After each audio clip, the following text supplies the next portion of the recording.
ശ്രീ രാജീവ്, ഇവിടെ വളരെ രൂക്ഷമായ വിമർശനങ്ങൾ താങ്കൾ നേരിട്ട് കേട്ടല്ലോ. ഞാൻ അത് റിപ്പീറ്റ് ചെയ്യേണ്ട കാര്യമില്ല.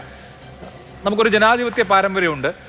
ഇപ്പോൾ ജനങ്ങൾ തിരഞ്ഞെടുക്കുന്ന ആളുകളാണ് ഭരിക്കുന്നത്. ഗവർണർ എന്ന് പറയുന്നത് ജനങ്ങൾ തിരഞ്ഞെടുത്ത ആളല്ല, കേന്ദ്ര സർക്കാർ അപ്പോയിന്റ് ചെയ്യുന്ന ഒരു പദവി മാത്രമാണ്. ഗവർണർ ചാൻസലർ ആയിരിക്കുന്നത് സർവകലാശാലകളുടെ സ്റ്റാറ്റ്യൂട്ട് അനുസരിച്ചിട്ടാണ്.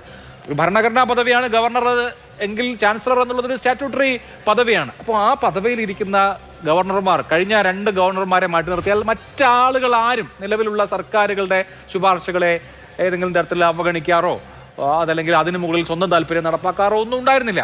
അതുകൊണ്ട് തന്നെ അപൂർവം ഘട്ടങ്ങളിൽ ഒഴിച്ച് കേരളത്തിലെ ഉന്നത വിദ്യാഭ്യാസം സ്മൂത്തായി പോവുകയുമായിരുന്നു. അപ്പോൾ ഈ ഓട് പൊളിച്ച്, അങ്ങനെയല്ലല്ലോ ഒരു പ്രത്യയശാസ്ത്രത്തെ പ്രവേശിപ്പിക്കേണ്ടത്. ഓട് പൊളിച്ച് സർവകലാശാലകളിൽ അകത്ത് കയറി നട്ട് വളർത്തേണ്ടതാണോ RSSന്റെ പ്രത്യയശാസ്ത്രം? ഓട് പൊളിച്ചൊന്നുമല്ലെന്നേ RSSന്റെ പ്രത്യയശാസ്ത്രം ഈ രാജ്യത്ത് വളർന്നത്. നമ്മൾ മനസ്സിലാക്കണം, CPMന്റെയും ഏതാണ്ട് RSSും തുടങ്ങുന്നത് 100 വർഷമായി. CPMന്റെ അവസ്ഥ ഇന്ന് എന്താണ്? RSSന്റെ അവസ്ഥ എന്താണ്? ലോകത്തിലെ ഏറ്റവും വലിയ സംഘടനയായിട്ട് RSS മാറി. CPM ഒരു തുരുത്ത് ആകപ്പാടെ ഉള്ള ഒരു സ്ഥലമായിട്ട് കേരളത്തിൽ ഇത്തിപ്പൂരം മാത്രമുള്ള ഒരു സംവിധാനമായിട്ട് മാറുമ്പോൾ തന്നെ ചിന്തിക്കേണ്ടത് എന്താണെന്ന്. RSS എന്താണ്, അത് തമ്മിലുള്ള വ്യത്യാസം, RSSും CPM തമ്മിലുള്ള വ്യത്യാസം എന്തെന്ന് ജനങ്ങൾക്കറിയാം. ഇവിടെ കേരളത്തിനകത്ത് ജനങ്ങൾക്കിടയിൽ വിദ്വേഷം ഉണ്ടാക്കുന്ന തരത്തിലുള്ള പ്രചരണങ്ങൾ നടത്താൻ വേണ്ടി ബോധപൂർവം CPMും കോൺഗ്രസും ശ്രമിക്കുന്നതിൻ്റെ ഭാഗമായിട്ടാണ്. ഞാൻ കേൾക്കട്ടെ, കഴിഞ്ഞ കാലങ്ങളിൽ അത്രയും കേരള യൂണിവേഴ്സിറ്റിയുമായി ബന്ധപ്പെട്ടും ഇവിടുത്തെ ഉന്നത വിദ്യാഭ്യാസ മേഖലകളെ സംബന്ധിച്ചിടത്തോളം അവിടെ നടന്നിട്ടുള്ള എന്താണ്, ചുവപ്പുവൽക്കരണമല്ലേ? CPMന്റെ സഹയാത്രികരെ മാത്രം ചേർത്തുകൊണ്ട് നമുക്കറിയാം, ഡോക്ടറേറ്റുകൾ പോലും അവരെ ബന്ധുക്കളെ പോലും പല ഉന്നത തസ്തികകൾ കൊണ്ടിരുത്തുകയല്ലേ ചെയ്തത്. ഇവിടെ നേരത്തെ ഷാജിർ ഖാൻ സൂചിപ്പിച്ചതുപോലെ എല്ലാ മാനദണ്ഡങ്ങളും നോക്കിയാണോ ചെയ്തത്? പിന്നെ RSSന്റെ തീവ്രവാദികളെന്ന് വിളിക്കാൻ വേണ്ടിയിട്ട് എന്ത് അവകാശമാണോ ഉള്ളത്? RSS ഇവിടെ തീവ്രവാദ പ്രവർത്തനം നടത്തുന്നുണ്ടോ? അങ്ങനെ പറയില്ല. ഷാജിർ ഖാൻ പറയുന്ന സമയത്തൊക്കെ മതം നിരപേക്ഷത തളർന്നു പോകുന്നു എന്ന് പറയുന്നു. ഇവിടെ മതമാണ് പ്രശ്നം എന്ന് പറഞ്ഞപ്പോൾ KM ഷാജിക്കെതിരെ ഇതൊന്നും പറയാൻ ആരെയും കണ്ടില്ലല്ലോ. അപ്പം കേരളത്തിന്റെ മതേതരം പൊളിഞ്ഞു പോയില്ലേ? ഇതൊക്കെ കപടമാണെന്നേ, ഇതൊക്കെ കപടമാണ്. ഇവിടെ ഗവർണർ വെച്ച് VCമാരെ നിശ്ചയിക്കുന്നത് സെർച്ച് കമ്മിറ്റിയാണ്. മാത്രമല്ല സെനറ്റ് അംഗങ്ങളെ നിശ്ചയിക്കുന്നുണ്ട്. ഇതൊക്കെ പറയാനെന്ന് കോൺഗ്രസ് പണ്ട് ചെയ്തിട്ടുള്ളൂ. ഇപ്പൊ ചെയ്യാൻ അവർക്ക് അധികാരമില്ലാത്തതുകൊണ്ടല്ലേ. CPMന് ഇത് പറയാനെന്ന് വെച്ചാൽ ഈ ഗവർണർ സെനറ്റ് മെമ്പർമാരെ എല്ലായിടത്തും അവർ നോമിനേഷൻ ഉണ്ട്. ഇത് അറിഞ്ഞുകൂടാത്തത് അവർ ഈ ഗവർണർ പദവികളിലൊന്നും CPM എത്തിയിട്ടില്ല, ഇനി എത്തുകയുമില്ല. ഇങ്ങനെ പറഞ്ഞുകൊണ്ടിരിക്കാം എക്കാലഘട്ടത്തിലും അല്ലെ. ചിന്താ പോലെ ഗവർണർമാർ സെനറ്റ് അംഗങ്ങളെ ശുപാർശ ചെയ്യുന്നത് ഭരണഘടനാ ഉത്തരവാദിത്തമാണോ? അല്ലല്ലോ.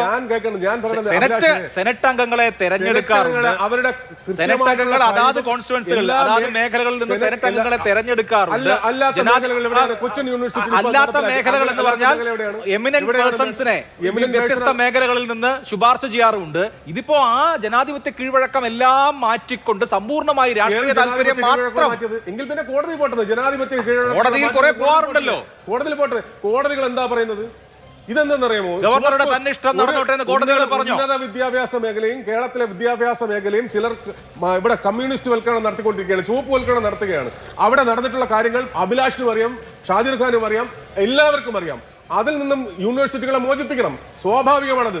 അവിടെ നമുക്കറിയാം ചിന്താ ജോറാവിന് ഡോക്ടറേറ്റ് കിട്ടിയ കഥ എങ്ങനെയാണ്. അങ്ങനെ നമ്മൾ തുടങ്ങിക്കഴിഞ്ഞാൽ നിരവധിയായിട്ടുള്ള ചർച്ചകൾ ചെയ്യേണ്ടതും. കഴിഞ്ഞ 10 വർഷക്കാലം കൊണ്ട് CPM നടത്തിയിട്ടുള്ള ചുവപ്പുവൽക്കരണം. അപ്പൊ യൂണിവേഴ്സിറ്റികളെ ഉന്നത എന്തുകൊണ്ട് കേരളത്തിനകത്തു നിന്നുള്ള കേരളത്തിലെ ചെറുപ്പക്കാർ പുറത്തുപോയി പഠിക്കുന്നു? എന്തുകൊണ്ട് പഠിക്കുന്നു? കേരളത്തിലെ ചെറുപ്പക്കാർ മാത്രമാണോ പുറത്തുപോയി പഠിക്കുന്നത്? ഇന്ത്യയിലെ എല്ലാ സംസ്ഥാനങ്ങളിൽ നിന്നും ആളുകൾ പുറത്തുപോയി പഠിക്കുന്നുണ്ട്. അതിൽ 1ാം സ്ഥാനത്തോ 2ാം സ്ഥാനത്തോ 3ാം സ്ഥാനത്തോ ഒന്നുമല്ല കേരളം. ഉന്നത വിദ്യാഭ്യാസ മേഖലയെ സംരക്ഷിക്കണം. അതിനുവേണ്ടി ഉന്നത വിദ്യാഭ്യാസ സ്ഥാപനങ്ങളെ സംരക്ഷിക്കാൻ സംഘി ഗവർണർമാരെയും സംഘി സെനറ്റിനെ ഉപയോഗിക്കുകയാണോ ചെയ്യേണ്ടത്? സംഘി എന്ന് നിങ്ങൾ എത്ര തവണ വിളിച്ചാലും 1000 തവണ വിളിച്ചാലും നിങ്ങൾ ഒരു കാര്യം മനസ്സിലാക്കണം. രാജ്യത്ത് മുഴുവൻ നമ്മൾ മുദ്രാവാക്യത്തിൽ മുകളിലോട്ട് നോക്കൂ, താഴോട്ട് നോക്കൂ, സൈഡിലേക്ക് നോക്കൂ, വശങ്ങളിലേക്ക് നോക്കൂ, ഇതെല്ലാം സംഖ്യയായിരുന്നേ. രാഷ്ട്രപതി മുതൽ ഇനി താഴത്തെ പഞ്ചായത്ത് മെമ്പർമാരെ തെരഞ്ഞെടുക്കപ്പെട്ട ആളുകളല്ലേ? ജനാധിപത്യ രീതിയിൽ അഭിലാഷ് വന്നതല്ല, രാഷ്ട്രപതിയും പ്രധാനമന്ത്രിയും തെരഞ്ഞെടുക്കപ്പെട്ട ആളുകളാണ് പറഞ്ഞത്. അതുപോലെ ജനാധിപത്യ രീതിയിൽ ജനാധിപത്യ രീതിയിൽ തന്നെയാണ് ഇതൊക്കെ ചെയ്യുന്നത്. ജനാധിപത്യത്തിൽ എന്തെങ്കിലും ഈ ഗവർണർ നോമിനേറ്റ് ചെയ്ത സംവിധാനത്തിൽ ആ ജനാധിപത്യം എവിടെയെങ്കിലും നഷ്ടപ്പെട്ടിട്ടുണ്ടെങ്കിൽ കോടതിയിൽ പോവാം. VCമാർ പോയ പരിപാടി നിങ്ങളെല്ലാം കണ്ടതാണല്ലോ. ജനൻ TV ഉൾപ്പെടെ ലൈവ് ആയിരുന്നല്ലോ. എല്ലാ വിഷയങ്ങളും എന്താ പറഞ്ഞത്? രാജ്യത്തിനെതിരെ കലാപമാണോ പറഞ്ഞത്? ആണോ പറഞ്ഞത്? ഈ രാജ്യത്തിന്റെ സംസ്കൃതിയെ കുറിച്ചാണ് പറഞ്ഞത്. ഈ രാജ്യത്തെ ഒന്നായി ചേർത്ത് നിർത്തേണ്ട കാര്യങ്ങളാണ് പറഞ്ഞത്. അപ്പൊ ഇതൊന്നും അല്ല വിഷയം. അതിന്റെ കണ്ടന്റിൽ എന്തെങ്കിലും തെറ്റുണ്ടോ പറഞ്ഞതിൽ? അദ്ദേഹം പോയിരുന്ന ഈസിമാർ പോയിരുന്ന മറ്റ് ഉന്നത വീക്ഷണമുള്ള ആൾക്കാർ പോയിരുന്ന പരിപാടിയിൽ താങ്കൾ തന്നെയാണ് നേരത്തെ പറഞ്ഞത് RSSന്റെ ദർശനം വിശദീകരിക്കാനാണ് മോഹൻ ഭാഗവത് സംസാരിച്ചത് എന്നാണ്. അപ്പോ അത് പഠിപ്പിക്കാനാണോ ഉന്നത വിദ്യാഭ്യാസ സ്ഥാപനങ്ങൾ, യൂണിവേഴ്സിറ്റികൾ?